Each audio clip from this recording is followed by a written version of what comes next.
प्यारे विद्यार्थियों, आप सभी को मेरा नमस्कार। मैं Ashok study with example YouTube channel से। आज की इस क्लास में हम जीव मंडल के बारे में अध्ययन करेंगे। इससे पहले कि हमने जितने भी पार्ट्स थे उनको अच्छे से कंप्लीट किया। जो हमारा पार्ट 5 चल रहा था उसके बारे में हम पढ़ रहे थे। आज की इस क्लास में हमारा एक टॉपिक बचा है पार्ट 5 से, उसको कंप्लीट कर लेंगे और वो है जीव मंडल्स। तो चलिए जीव मंडल्स के बारे में जानते हैं।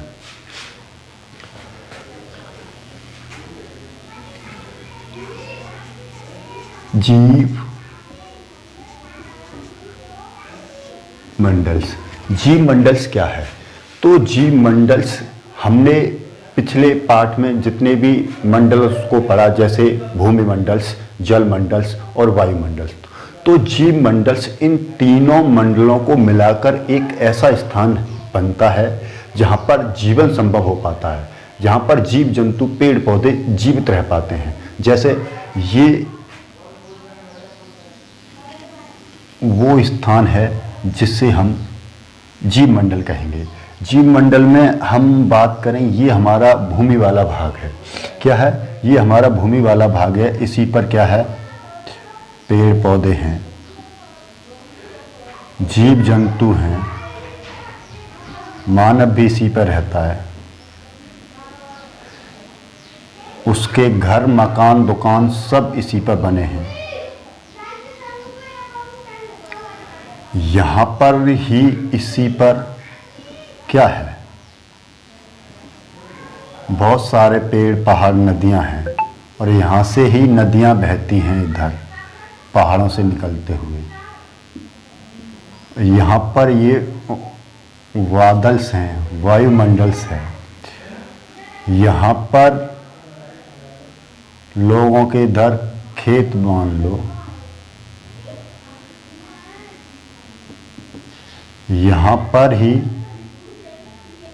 खेतों से ये रास्ते हैं। तो इस तरह से ये वाला जो एरिया है, यहाँ से ये बारिश हो रही है बादलों से, तो ये और यहाँ पर हम कोई एक तालाब बना लेते हैं, इसमें पानी भरा है, ये पेड़ पौधे हैं ये। तो ये जो एरिया जिसमें वायु भरी हुई है उससे हम बोलते हैं वायुमंडल्स।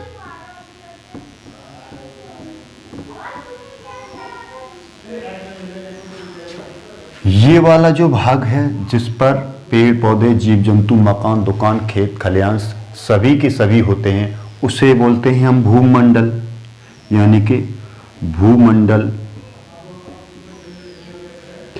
बाकी का ये जो स्थान है जिसमें जल पाया जाता है, ये वाला, इसे बोलते हैं हम जल मंडल। क्या बोलते हैं इसे? जल मंडल बोलते हैं। अब वायुमंडल्स, जल मंडल्स एंड भूमंडल्स, ये तीनों एक ऐसा स्थान क्रिएट करते हैं जहां पर जीवन संभव हो पाता है। पेड़ पौधे, जीव जंतु जहां पर जीवन यापन कर पाते हैं, जीवन की परिस्थितियों को पैदा करते हैं, उसे हम जीव मंडल कहते हैं। तो ये जो गोला आपको दिखाई दे रहा है जिसमें तीनों चीजें उपस्थित हैं, उसे हम जीव मंडल कहेंगे। तो ये गोला किस चीज को दर्शाएगा? जीव मंडल को। किसको? जीव मंडल को। ये गोला जीव मंडल को दर्शाएगा।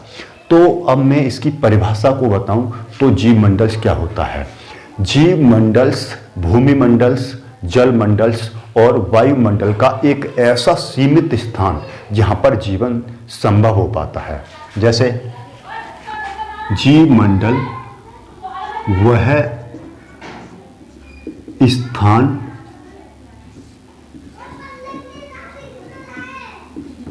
जहां पर स्थल मंडल, जल मंडल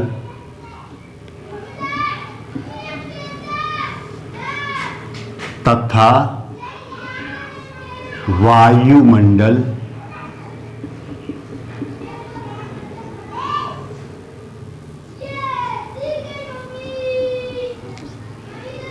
मिलकर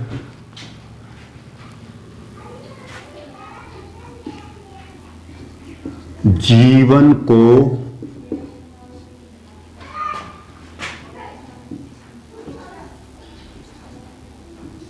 संभव बनाते हैं। वह स्थान जीवमंडल कहलाता है। जीवमंडल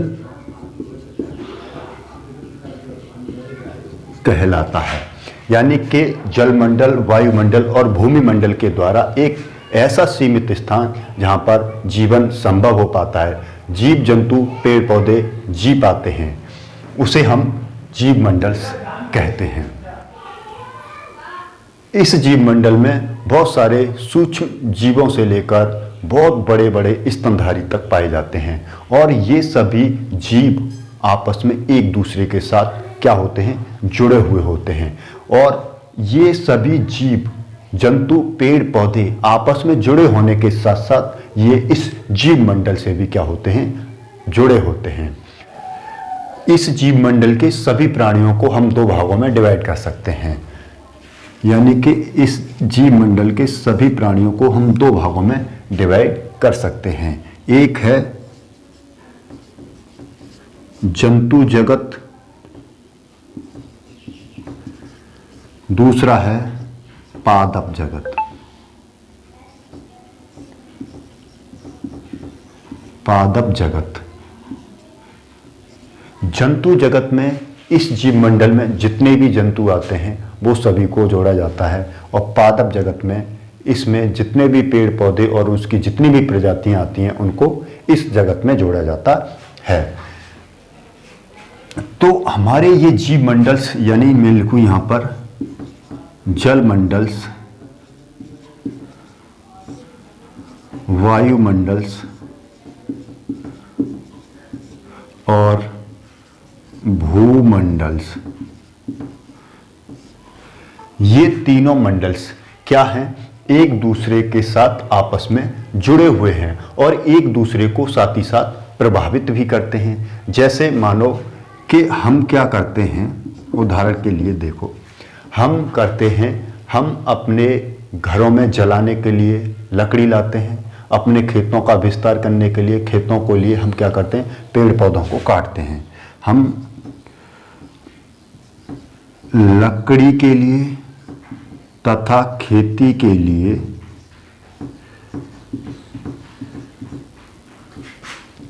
पेड़ों को काटते हैं,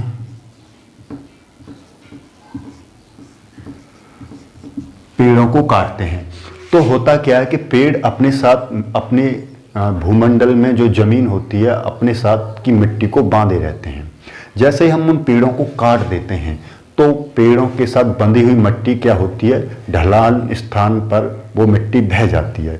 जिससे होता क्या है कि हमने पेड़ों को काटा, पेड़ों को काटने से वहाँ पर जब कभी भी वर्षा होगी तो मिट्टी क्या होगी, बहकर चली जाएगी, और जिससे क्या प्रभावित होगा, उससे हमारा भूमंडल प्रभावित होगा। और भूमंडल के प्रभावित होने से क्या होगा, जब वह मिट्टी बहकर चली जाएगी तो वह मिट्टी नदियों में पहुंच जाएगी। नदियों में पहुंच जाएगी तो नदियों का जल स्तर यानी जल की तल उठ जाएगा, और उससे क्या होगा, जब वो पानी नदियों में बहेगा तो पानी नदियों से बाहर निकलेगा। जैसे ही वो पानी बाहर निकलेगा तो आसपास के क्षेत्र में क्या करेगा, बाढ़ लाएगा। बाढ़ आएगी तो वहाँ पर क्या होगा, वहाँ पर भूमि पर जितने भी लोग रहते हैं उनके घर मकान दुकान सभी क्या होंगे, प्रभावित होंगे। और इस तरह से क्या होगा, जल का चारों तरफ फैलाव हो जाएगा। जैसे ये देखो, मैं एक डायग्राम बनाता हूँ यहाँ पर। ये एक कोई नदी बह रही है और इसमें पानी है इस तरह से, और यहाँ पर क्या है, कोई एक पेड़ है, यहाँ पर और पेड़ है। ये पेड़ अपनी जड़ों के द्वारा क्या कर रहे हैं, यहाँ की मिट्टी को बांधे हुए हैं। यहाँ की मिट्टी को बांधे हुए हैं। अब इन पेड़ों को जब हम काट देंगे अपनी खेतों के विस्तार के लिए, जलाने की लकड़ियों के लिए, अपने काम में लाने के लिए हम इनको जब काट देंगे तो ये अपने साथ जो मिट्टी को बांधे हुए हैं वो मिट्टी को नहीं बांध पाएंगे। जब भी वर्षा होगी तो ये मिट्टी कट जाएगी, यानी यहाँ से मिट्टी का कटाव हो जाएगा और ये मिट्टी यहाँ से आगे स्थान पर चली जाएगी। यानी इस तरह से क्या हो गया, भूमंडल प्रभावित हो गया। अब जब कभी भी हम देखते हैं, कभी हमारे इस पृथ्वी पर भूकंप, बाढ़ आती हैं तो क्या होता है, हमारी ये पृथ्वी हिलने लगती है। पृथ्वी हिलने लगती है तो जो जल की मात्रा है काफ़ी तेज गति से भी हिलने लगती है और वो पानी क्या करने लगता है, बड़ी बड़ी लहरों के रूप में कन्वर्ट हो जाता है। जब ये लहरें बहुत तेज गति से भूमंडल यानी पृथ्वी की ओर गति करती हैं तो ये बहुत ज़्यादा तबाही लेकर आती हैं, जिससे क्या होता है, हमारा जो भूमंडल है और ज़्यादा प्रभावित हो जाता है। साथ ही साथ हम बात करें, जब हम बहुत सारे उद्योग, कारखाने, कंपनियां खोलते हैं तो उनकी चिमनियों से निकलने वाला धुआं हमारे वायुमंडल में चला जाता है।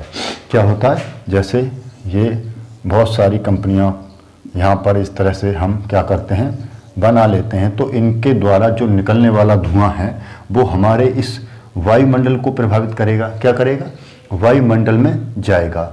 वायुमंडल में जाएगा तो कार्बन डाइऑक्साइड की मात्रा को ये क्या कर देगा, बहुत बड़ी मात्रा में बढ़ा देगा।